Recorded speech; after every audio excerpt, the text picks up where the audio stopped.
ತಗೊಳ್ಳಿ ಸರ್ ನಿಮ್ಮದು. ಎಷ್ಟೊತ್ತಯ್ಯ ಬರೋದು? ಇಲ್ಲ ಹೊಟ್ಟೆ ಹಸ್ಕೊಂಡು ಸಾಯ್ತಾ ಇದ್ದೀನಿ, ನೀನು ಇವಾಗ ಬಂದಿದ್ಯಾ? ಸರ್ ಅದು ಆ್ಯಪಲ್ಲಿ ಅಡ್ರೆಸ್ಸು ಪಕ್ಕದ ರೋಡ್ ಕರ್ಕೊಂಡು ಹೋಗ್ಬಿಟ್ಟಿತ್ತು ಸರ್. ಹುಡ್ಕೊಂಡು ಬರೋಷ್ಟು ಒಂದು ಸ್ವಲ್ಪ ತಡ ಆಯಿತು ಸರ್. ಸ್ವಲ್ಪ ಅಲ್ಲ, ತುಂಬಾನೇ ತಡ ಆಗಿದೆ. ನಿಮ್ಮಂತ ವಯಸ್ಸಾದವ್ರನ್ನ ಕಂಪ್ನಿ ಇಟ್ಕೊಂಡಿದಾರಲ್ಲ ಅವ್ರಿಗೆ ಹೋಗಿಬೇಕು. ಯಂಗ್ಸ್ಟರ್ ಇಟ್ಕೊಳಕ್ಕೇನವ್ರಿಗೆ? ಇನ್ನೊಂದ್ಸಲ ನಿಮ್ಮ ಕಂಪ್ನಿ ನಾನು ಆರ್ಡ್ರೇ ಮಾಡಲ್ಲ. ಸಾರಿ ಸರ್, ಇನ್ನೊಂದ್ಸಲ ಹೀಗಾಗದೇ ಇರೋ ಥರ ನೋಡ್ಕೋತೀನಿ ಸರ್. ತಗೊಳ್ಳಿ ಸರ್. ಇರು, ದುಡ್ಡು ತಗೊಂಬರ್ತೀನಿ.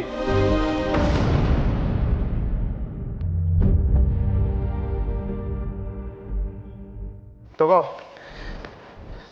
ಸರ್ ಚಿಲ್ಲರೆ ಇದ್ರೆ ಕೊಡಿ ಸರ್. ಯಾಕೆ, ನಿನ್ನ ಹತ್ರ ಇಲ್ವಾ? ಇಲ್ಲ ಸರ್, ಇದೇ ಮೊದಲನೇ delivery sir.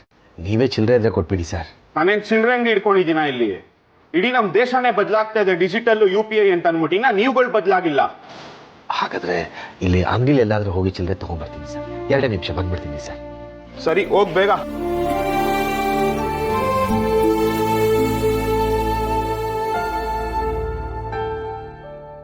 Sir sir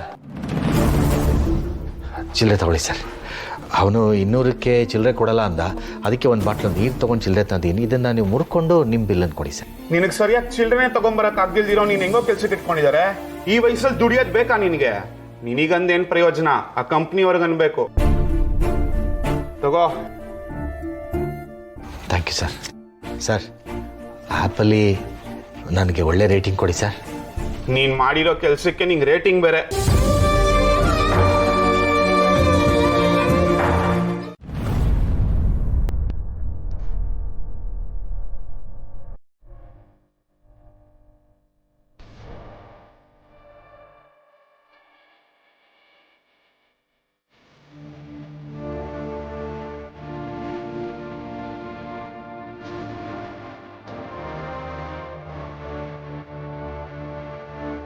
Jayant, ಯಾಕಪ್ಪ ಹೀಗೆ ಕೂತಿದ್ಯಾ? ಪ್ರೀತಿ ಮಾಡೋದೇ ತಪ್ಪ ಶಾಂತಮ್ಮ? ಈಗ ಯಾಕಪ್ಪ ಹೀಗೆಲ್ಲ ಮಾತಾಡ್ತಿದ್ಯಾ?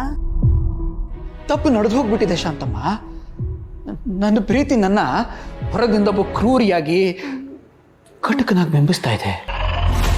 ಆದರೆ ನನ್ನ ಜಾನಿಯವ್ರನ್ನ ಸರಿಯಾಗಿ ನೋಡ್ಕೊಂಡಿಲ್ವಾ ಶಾಂತಮ್ಮ? ಹಾಗಾದ್ರೆ ಅವ್ರನ್ನ ನಗ್ನಗ್ತಾ ಸಂತೋಷವಾಗಿರ್ಬೇಕು ಅಂತ ಜೋಪಾನವಾಗಿ ನೋಡ್ಕೊಂಡಿದ್ದೆ ತಪ್ಪ? ಜಯಂತ, ನೀನು ನೋಡ್ಕೊಂಡಿದ್ದೆ ತಪ್ಪೇನೋ?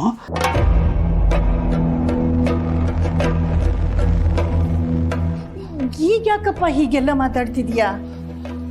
ಶಾಂತಮ್ಮ, ಜಾನಿಯವ್ರ ಫ್ರೆಂಡ್ ಮನೆಗೆ ಹೋದಾಗ ಅವರು ಜಾನಿಯವ್ರ ಮದುವೆ ಆದಮೇಲೆ ಡಲ್ ಆಗಿದ್ರು ಅಂತ ಹೇಳ್ಬಿಟ್ರು ಶಾಂತಮ್ಮ. ಫೋನ್ ಮಾಡಿದರೆ ಯಾರ ಜೊತೆನೂ ಮಾತಾಡ್ತಾನೆ ಇರಲಿಲ್ವಂತೆ. ಮನೆಗೆ ಯಾರಾದರೂ ಬರ್ತೀನಿ ಅಂದರೆ ಬೇಡ ಅನ್ನೋರಂತೆ ಶಾಂತಮ್ಮ. ಅವ್ರು ಹೀಗೆಲ್ಲ ಆಡ್ತಿದ್ರು ಅಂದರೆ ನಾನೇ ಸರಿ ಇಲ್ಲ ಅಂತಲ್ವಾ ಶಾಂತಮ್ಮ? ಅಯ್ಯೋ, ಹೀಗೆಲ್ಲ ಯಾಕೆ ಯೋಚನೆ ಮಾಡ್ತೀಯ ನೀನು?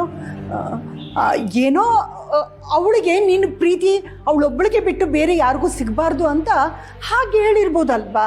ಇಲ್ಲ ಶಾಂತಮ್ಮ, ನಮ್ಮನೆಗೆ 100 ಜನ ಬಂದರೂ ನನ್ನ ಕಣ್ಗಳು ಜಾನಿಯವ್ರನ್ನ ಬಿಟ್ಟು ಎಲ್ಲೂ ಸರಿತಿರ್ಲಿಲ್ಲ. ಈ ವಿಷಯ ಅವ್ರಿಗೆ ತುಂಬ ಚೆನ್ನಾಗಿ ಗೊತ್ತಿತ್ತು. ಇಲ್ಲದೆ ಹೋಗಿದ್ರೆ ಈಗ ಹುಚ್ಚಿನ ಹಾಗೆ ಅವರಿಲ್ಲ ಅಂತ ಯಾಕೆ ಅವ್ರನ್ನ ಹುಡ್ಕೊಂಡು ಅಲ್ಲಿತ್ತಿದ್ದೆ ನಾನು. ಶಾಂತಮ್ಮ, ಅವರು ಒಂದೇ ಒಂದ್ಸಲ ನನ್ನ ಹತ್ರ ಬಂದು ನನಗೆ ಹೀಗೆಲ್ಲ ಆಗ್ತಾ ಇದೆ ಅಂತ ಹೇಳ್ಬಿಟ್ಟಿದ್ರೆ ವಿಷಯ ಮುಗ್ದೋಗಿರೋದಲ್ಲ ಶಾಂತಮ್ಮ. ನಾನು ಅವ್ರನ್ನ ಇನ್ನೂ ಜೋಪಾನವಾಗಿ ನೋಡ್ಕೋತಿದ್ದಲ್ಲ ಶಾಂತಮ್ಮ. ಈಗ ನೋಡಿ, ತಪ್ಪು ಅವ್ರು ಮಾಡಿ ಚಿನ್ನು ಮರಿ, ನೀವು ತಪ್ಪು ಮಾಡಿ ಈಗ ನನ್ನನ್ನು ತಪ್ಪಿತಸ್ಥಂತ ಬಿಂಬಿಸ್ತಾ ಇದ್ದೀರಲ್ಲ, ಇದು ಸರಿನಾ? ಉತ್ತರ ಕೊಡಿ ನನಗೆ. ಸಾರಿ ಚಿನ್ನು ಮರಿ, ನಾನು ಹಾಗೆಲ್ಲ ಕಿರ್ಚಲ್ಲ. ಸಾರಿ ನನಗೆ ಹುಚ್ಚಿಡಿತಾ ಇದೆ ಶಾಂತಮ್ಮ, ಹುಚ್ಚಿಡಿತಾ ಇದೆ. ಅಯ್ಯೋ, ಯಾಕೆ ಹೀಗೆಲ್ಲ ಯೋಚನೆ ಮಾಡ್ತಿದೀಯ ನೀನು? ಈಗ ಅವಳನ್ನ ಹುಡುಕ್ತಿದೀಯ ತಾನೆ? ಅವಳು ಖಂಡಿತವಾಗಿ ಸಿಕ್ಕೇ ಸಿಗ್ತಾಳೆ ಅನ್ನೋ ನಂಬಿಕೆ ನನಗಿದೆಯಪ್ಪ. ಯಾರ್ಯಾರೋ ಏನೇನೋ ಹೇಳಿದ್ರು ಅಂತ ನೀ ಯೋಚನೆ ಮಾಡಿ ತಲೆ ಕೆಡಿಸ್ಕೊಳ್ಬೇಡ. ಸ್ವಲ್ಪ ಸಮಾಧಾನವಾಗಿರು. ಸಮಾಧಾನ? ಹಾಂ. ಯಾಕೆ ಊರವ್ರಿಗೆಲ್ಲ ಅನ್ನ ತರ್ಪಣೆ ಮಾಡ್ತಿದ್ಯಾ? ಒಂಥರ ಹಂಗೆ ಅಂದ್ಕೊಳ್ಳಿ. ಇಲ್ಲಿ ಎಲ್ಲದರದ್ದು ಖರ್ಚನ್ನ ನಾನು ಬರೆದಿದ್ದೀನಿ. ಇದನ್ನು ಲೆಕ್ಕ ಹಾಕ್ಬಿಟ್ಟು ನಂಗೆ ಕೊಟ್ಬಿಡಿ. ಏನಿದು? ದಿನಸಿ 6000, ಕೇಬಲ್ 300, ಕರೆಂಟ್ ಬಿಲ್ 600. ಏನೋ ಇದು ಇಷ್ಟೊಂದು ಖರ್ಚು? ನನ್ನನ್ನು ಏನು ಮಾಡಬೇಕು ಅಂತ ಅನ್ಕೊಂಡಿದ್ಯಾ ನೀನು? ಅಯ್ಯೋ ನಾನು ಏನೂ ಮಾಡಬೇಕು ಅಂದ್ಕೊಂಡಿಲ್ಲ ರೀ. ಇದೆಲ್ಲ ಖರ್ಚು ಅದಾಗದೇ ಆಗಿರೋದು. ಈಗ ನೀವು ಸರಿಯಾಗಿ ಲೆಕ್ಕ ಹಾಕ್ಬಿಟ್ಟು ನನ್ನ ಕೈ ದುಡ್ಡು ಕೊಟ್ಬಿಡಿ, ನಾನು ಮನೆ ನಡೆಸ್ಬೇಕು. ಏಯ್, ಏನಕ್ಕೆ ಇಷ್ಟೊಂದು ಖರ್ಚು? ಏನು ಮಾಡ್ತೀಯಾ ಇಷ್ಟೆಲ್ಲ ತರಿಸಿ? ಅಯ್ಯ ಇದರೊಳ್ಳೆ ಕಥೆ ಆಯ್ತಲ್ರಿ. ಇಷ್ಟು ದಿವಸ ಎಲ್ಲರೂ ಸೇರಿ ಒಟ್ಟಿಗೆ ಆ ಮನೆಯಲ್ಲಿ ಇದ್ವಿ. ಎಲ್ಲ ಖರ್ಚು ಹಂಚೋಗೋದು. ಅಕ್ಕಿಯಿಂದ ಹಿಡಿದು ಶೂ ಪಾಲಿಶ್ ಕ್ರೀಮ್ವರೆಗೂ ಎಲ್ಲ ಖರ್ಚು ಎಲ್ಲರೂ ಸೇರಿ ಹಂಚ್ಕೋತಾ ಇದ್ರು. ಈಗ ಹಾಗಲ್ಲ, ನೀವೊಬ್ಬರೇ ದುಡಿಯೋರು, ಎಲ್ಲ ಖರ್ಚು ನೀವೊಬ್ಬರೇ ನೋಡ್ಕೋಬೇಕು. ಯಾಕೆ ಹೇಳಿ? ಮನೇನು ನಿಮ್ಮದೇ, ಸಂಸಾರನೂ ನಿಮ್ಮದೇ. 3 ಜನಕ್ಕೆ ಯಾಕೆ ಇಷ್ಟೊಂದು ಖರ್ಚು? ಹೌದಲ್ವಾ? ನೀವು ಹೇಳೋದು ಸರಿನೇ. ಒಂದು ಕೆಲಸ ಮಾಡ್ತೀನಿ, ಈ ದಿನಸಿನಲ್ಲಿ ಅರ್ಧ ದಿನಸಿನ ಅಂಗಡಿಯವನಿಗೆ ವಾಪಸ್ ಕೊಟ್ಬಿಡ್ತೀನಿ. ನೀವೊಂದು ಕೆಲಸ ಮಾಡಿ, ಇನ್ಮೇಲಿಂದ ಆಫೀಸಿಂದ ಮನೆಗೆ ಬರೋವಾಗ ಹೊರಗಡೆನೇ ತಿನ್ಕೊಂಬನ್ನಿ. ನಾನು ಯಾಕೆ ಹೊರಗಡೆ ಹೋಗಿ ತಿನ್ಬೇಕು? ಮತ್ತಿನ್ನೇನ್ರಿ, ನಾನು ಏನು ಮಾಡಿದ್ರು ನಿಮ್ಗೆ ಇಷ್ಟ ಆಗಲ್ಲ. ಚಿತ್ರಾನ್ನ ಮಾಡಿದ್ರೆ ಇಷ್ಟ ಆಗಲ್ಲ, ಇಡ್ಲಿ ಸಾಂಬಾರು ಮಾಡಿದ್ರೆ ಇಷ್ಟ ಆಗಲ್ಲ, ಪುಳಿಯೋಗರೆ ಅಂತೂ ಬೇಡವೇ ಬೇಡ ಅಂತೀರಾ. ನಾನು ಇನ್ನೇನು ಮಾಡಬೇಕು? ಇನ್ನು ನಿಮ್ಮ ಮಗನೋ, ಅವನನ್ನಂತೂ ಕೇಳೋದೇ ಬೇಡ. ಅವನಿಗೆ ಡಬ್ಬಿಗೆ ಬೇರೆ ಕಟ್ಟಬೇಕು. ಆಮೇಲೆ ಅವನಿಗೆ ಇಷ್ಟ ಆಗಿದ್ದು ನಿಮಗಿಷ್ಟ ಆಗಲ್ಲ, ನಿಮಗಿಷ್ಟ ಆಗಿದ್ದು ಅವನಿಗಿಷ್ಟ ಆಗ. ನಿಮ್ಮಿಬ್ಬರಿಗೂ ಇಷ್ಟ ಆಗೋ ಅಡುಗೆ ಮಾಡಿ ಹಾಕೋಷ್ಟರಲ್ಲಿ ನನ್ನ ಹೆಣ ಬಿದ್ದೋಗಿರುತ್ತೆ.